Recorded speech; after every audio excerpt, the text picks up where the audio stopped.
I thought for sure I'm going to retire from law enforcement. I loved what I did. It was fulfilling. And I loved the people I worked with. That's what I miss most, is the people I worked with, the relationships you build with those people. But oddly enough, after praying for that, I got a message from a State Farm recruiter, and a guy I knew in this area, Dave Stanberry, was retiring.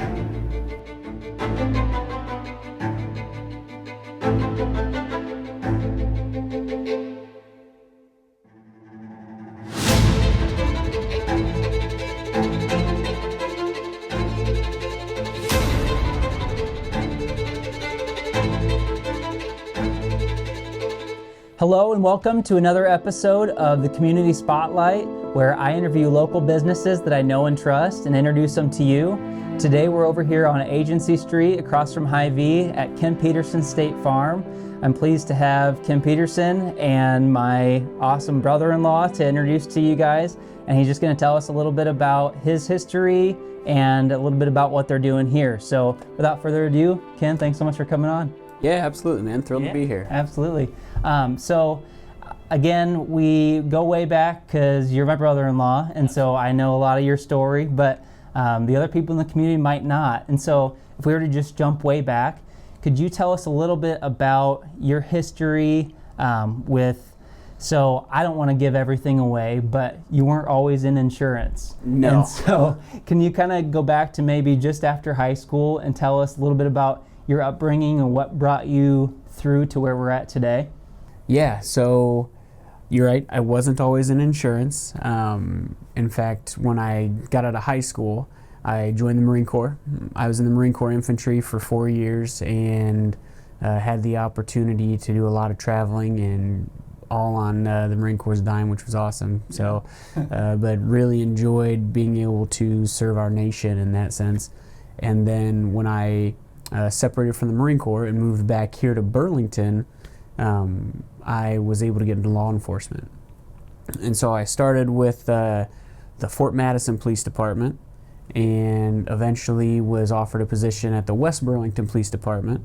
And so moved back up here, closer to home with family and everything. Yeah. And then after working for West Burlington for 5 years, I had an opportunity to move to the sheriff's office and finished out my nearly 10 years in law enforcement at the Des Moines County Sheriff's Office. Okay.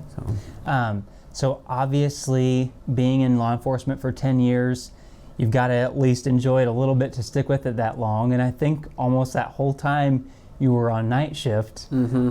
What was it about the core of what you did in law enforcement that you just loved? Really, it was people, man.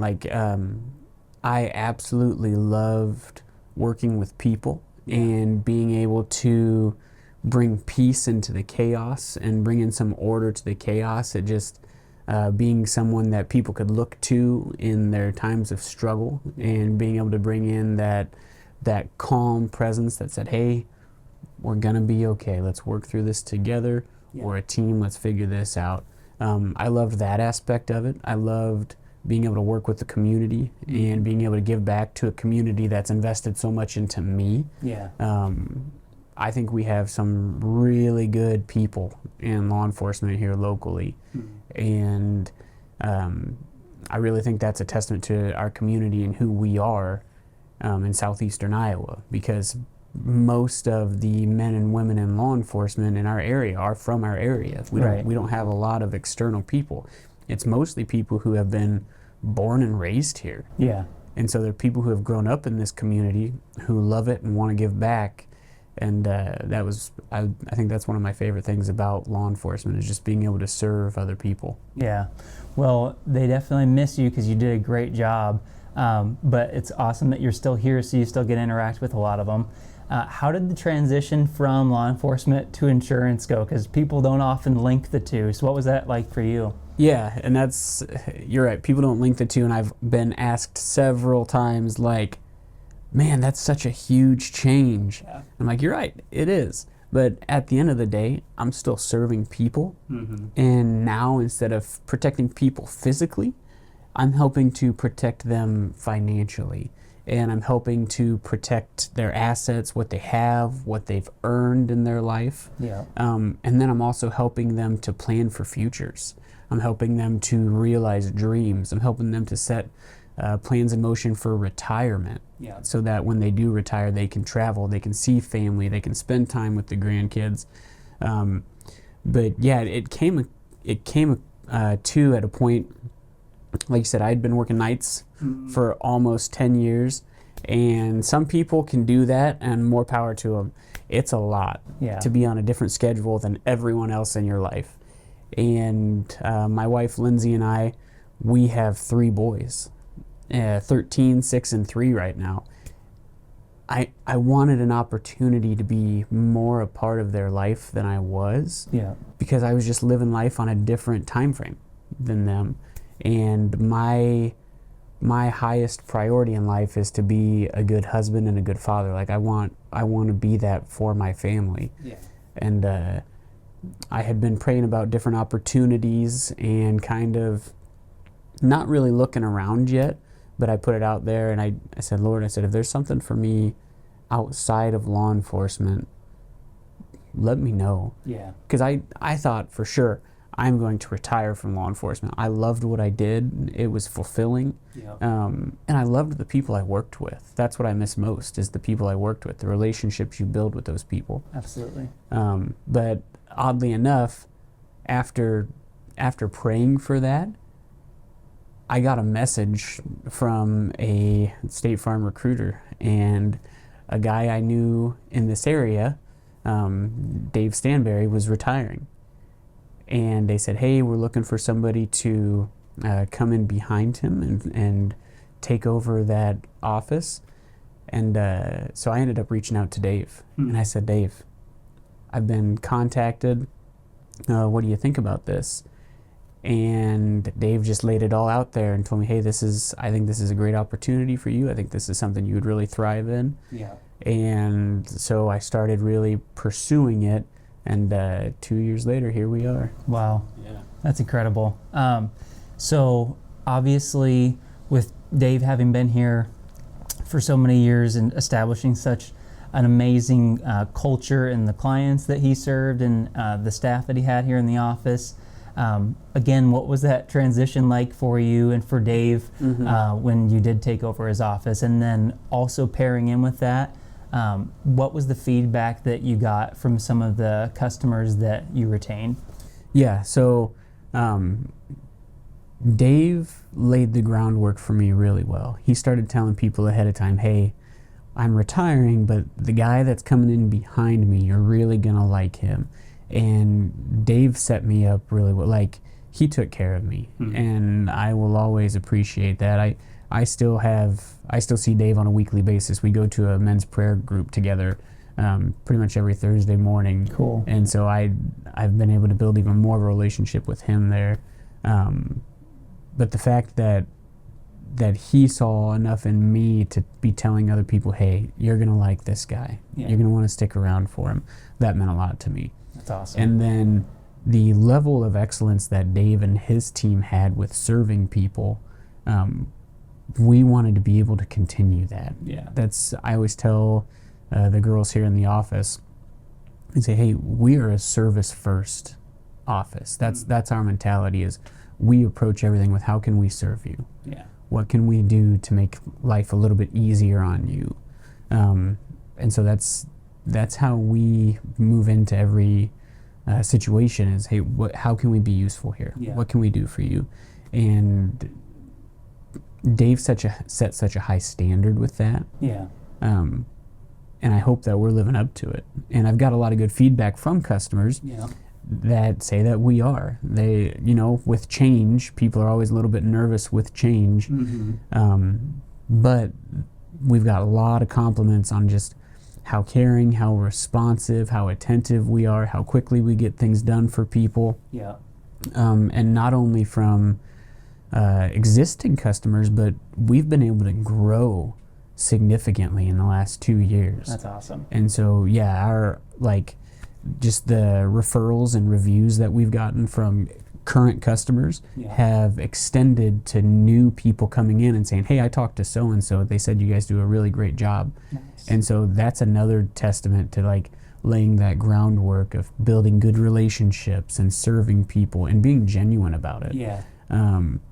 We care about people, and we want that to be shown through how we act with them. Yeah. And I think the referrals and the generating new business from existing customers who have given us that blessing, I think that says a lot to it. So that's really encouraging for us. Yeah, I bet. So to maybe some people who haven't gotten that referral conversation yet, that might be thinking about finding something different as far as insurance goes, if they were to maybe call in and chat with you guys, talk about some options, what are some things that they ahead of time should have in mind and be considering about maybe their position financially or different things to be thinking about when it comes to really getting a lot out of that conversation and finding out if they'd be a good fit? Yeah, so let me first say, if you work with a small business and you appreciate what they do for you, they bring quality to your life, and you're really excited about the things that they can do for you, don't keep that a secret. Yeah. Like, talk about them, bring them into conversations. Being a small business owner, there's no better feeling than when somebody walks in the door and they say, hey, I've talked to so-and-so, and because of them, I'm coming to you. Because that just validates what we're doing. 100%. Right? And so if you're working with a small business owner, you're working with a contractor, you're working with a designer, or even somebody, if they clean your house and they do a great job, don't keep that to yourself. Rant and rave about them to other people. Help them build their business. Because it goes a long ways with a small business. I mean, you know how it goes. Yeah. But no, insurance, it's kind of an all-encompassing thing, right? There's different forces that say, hey, you have to have it. You buy a new car, you have a loan on your car, the bank says, hey, you need to have insurance on it, right? Absolutely. You buy a home, the bank wants you to cover your home because they're protecting their investment. And the state even says, hey, you have to have these minimum limits to protect the other people on the road in case you cause an accident. And so, yeah, we all have to have insurance. But what's it really do for us? What's it do for the consumer? What's it do for the person that's paying for it, right? We all got to pay for it. We might as well understand what we're getting out of it. Yeah. Insurance is to protect you and your family and your assets. We all know what it's like to work hard, right? We put time in. We get up in the morning, we go to work, we come home, we spend some time with our family, we lay down, right? Wash, rinse, repeat. If we're not protecting those assets that you're working so hard to build, if we're not taking time to intentionally sit down and put a plan together, right, and a devastating event happens, all of that time, all of that work, all of that diligence that you've put into building your life, that can be derailed in a matter of seconds. People often tell me, they say, well, I haven't had any accidents in 10 years, or I've never been in an accident, and so I don't see it happen. And I said, well, that's why they call it an accident, right? Because you never plan on these things happening. Right. The only thing we can plan on is what's going to happen afterwards. Yeah. Are you protected? And not just, well, yeah, I've got insurance. Okay. But how much insurance do you have? Because we want to make sure you have more insurance than you have assets. Yeah, that makes sense. So that none of those assets are exposed in the case of a catastrophic event. Yeah. Yeah, and that's something that I don't think enough people consider. And then in the case of maybe a lawsuit or something that really puts all of that investment at risk, you definitely want to have all that covered. Yeah, because you're protecting your future. Yeah. Right? You're protecting those dreams that we talked about earlier. Yeah. You're protecting being able to retire when you planned on it and not having to work extra. I mean, nobody wants to work into their 70s and 80s. Right. We want to be able to fulfill that bucket list. We want to see our kids and our grandkids, and we want to go to sports events with them, and we want to travel. But one event where you're not properly protected and you get in a lawsuit where they've got their hands out saying, hey, we've got medical bills that need to be paid for, we've got all these other things going on in our life that we have to cover. They're going to get it one way or the other, whether you like it or not. Yeah, no, that's totally true. So you chatted a lot about the importance of the insurance side of things, and I'll just briefly mention that you also offer a lot with retirement planning and financial kind of help, making sure they're in the right direction as far as ensuring that retirement into the future. So that's definitely something people can chat with you about too. As far as you personally go, just kind of jumping gears a little bit, I just kind of wondered, what was your favorite TV show as a kid, just to get people to know you just a little bit more? Man, Darkwing Duck. Yeah. Yep, Darkwing Duck. We would wake up and my mom would already have the TV on, and we would watch Darkwing Duck, and then we didn't have a lot of money growing up. Yeah. Right.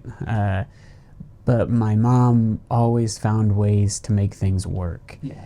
And the cereal box tops that you could cut off, well, she had cut off and saved them forever.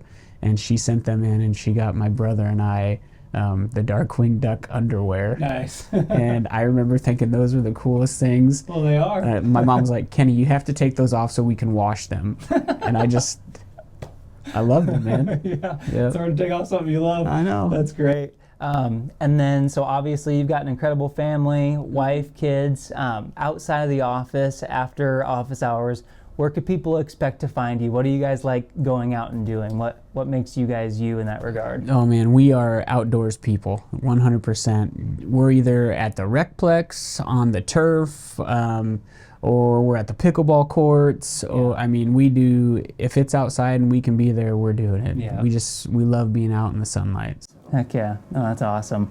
Well, this has been super awesome, and I definitely want people, if they are considering another option for insurance, to definitely give you a call, because you guys do a fantastic job. And again, we're right across from Hy-Vee, right next to Aldi. So definitely look them up and give them a call. But this has been another episode of the Community Spotlight. I'm Isaac Mumma, owner of White Oak Painting, and my goal in doing this is truly to share with you guys different options for places to do business with here in the greater Burlington area that do a phenomenal job. So this has been Ken Petersen. Thanks so much, and we'll talk to you in the next one.